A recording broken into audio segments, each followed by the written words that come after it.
Welcome back to my channel. Ngayon po ay magluluto tayo ng simple at napakasarap na tokwa at baboy. Ito po ang ating mga ingredients. Meron tayo ditong jole, tokwa, carrots, sili, sibuyas, celery, calamansi juice, sugar, soy sauce at nor liquid seasoning, oyster sauce, MSG at magic sarap. Next po ay prito lang natin ang ating jole at ibaliktad ito after 15 minutes.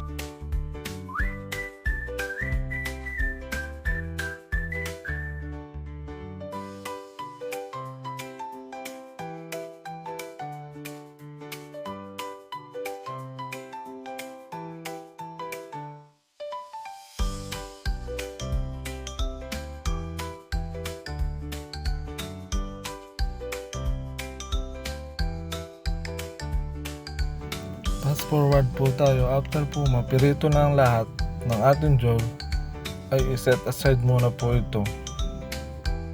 Next naman po ay prito lang natin ang ating tokwa until maging brown. After maging golden brown ay iset aside muna po ito saglit. Magigisa na po tayo ng ating tokwa at baboy. Ilagay po sa mainit na kawali ang ating jole. Isunod na po ang ating tokwa. Lagyan na po ng ating sibuyas, sili, carrots. Ilagay na din po ang ating celery, brown sugar at calamansi juice. Maglagay na din po tayo ng ating oyster sauce, magic sarap,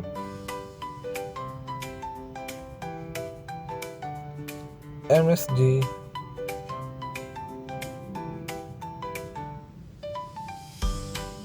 at nor liquid seasoning. Halu-haluin lang po natin ang ating tokwa at baboy kasama ang ating mga ingredients.